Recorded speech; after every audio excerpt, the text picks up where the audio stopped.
அடுத்து உங்கள் வாழ்க்கையில் என்ன நடக்க போகுது? நீங்கள் மனசில் நினச்சிக்கிட்டு இருக்கக்கூடிய அந்த பர்சன் உங்கள் கூட இருப்பாங்களா? இல்லை உங்களை விட்டு விலகி போவாங்களா? நீங்கள் என்ன மனநிலையில் இருப்பீங்க? அதை பற்றின ரீடிங் தான் இது.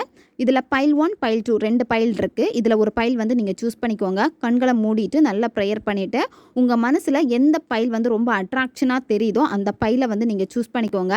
பைல் 1 சூஸ் பண்ணவங்களுடைய ரீடிங்கில் நம்ம போகலாம். அடுத்து உங்கள் வாழ்க்கையில் என்ன நடக்க போகுதுன்னு பார்க்க போகிறோம். உங்கள் வாழ்க்கையில் ஒரு பர்சன் வந்து எப்போவுமே உங்களை கண்ட்ரோல் பண்ணிக்கிட்டே தான் இருக்காங்க.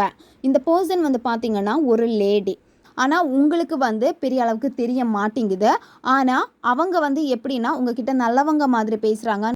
அவங்க கிட்ட நீங்கள் போயிட்டு ஏதாவது கேட்டிங்கன்னா கூட அவங்க அதுக்கான பதில் வந்து கண்டிப்பாக வச்சுருப்பாங்க. நீங்கள் வந்து உங்களுடைய பர்சனல் லைஃப்பில் நடந்த விஷயங்கள் எல்லாமே அவங்கக்கிட்ட ஷேர் பண்ணிக்கிட்டே இருக்கீங்க. இப்போ நீங்கள் வேலை செய்கிறீங்க அப்படின்னா அந்த வேலையில் வந்து உங்களுக்கான பணம் வந்து கிடைக்காது. அதாவது நீங்கள் ரொம்ப எஃபர்ட் போட்டுட்டு இருக்கீங்க. ஆனால் எனக்கு வந்து ரொம்ப கம்மியான சம்பளம் தான் கிடைக்குதே, ஏன் வந்து எனக்கு கிடைக்க மாட்டேங்குது அப்படின்னு நீங்கள் வருத்தப்பட வேண்டாம். கண்டிப்பாக அந்த அமௌண்ட் வந்து ரெட்டிப்பாக உங்களுக்கு வரும். வாழ்க்கையில் நீங்கள் ரொம்ப அவசரப்பட்டுக்கிட்டே இருக்கீங்க. இனிமேல் நீங்கள் கொஞ்சம் பொறுமையாக இருந்தீங்க அப்படின்னா நீங்கள் நினச்சது உங்களுக்கு நடக்கும். இப்போ பைல் 2 சூஸ் பண்ண உங்களுடைய ரீடிங்கில் நம்ம போகலாம். இப்போ நீங்கள் செய்யக்கூடிய வேலையில் வந்து திருப்தி இருக்காது. நீங்கள் வந்து பாராட்டு வேணும், மற்றவங்க என்ன பாராட்டணும் அப்படின்னு சொல்லிட்டு, மற்றவங்க என்ன கண்டுக்கணும் அப்படின்னு சொல்லிட்டு மற்றவங்களுடைய வேலையை கூட நீங்கள் சேர்த்து போட்டு செஞ்சுக்கிட்டே தான் இருக்கீங்க.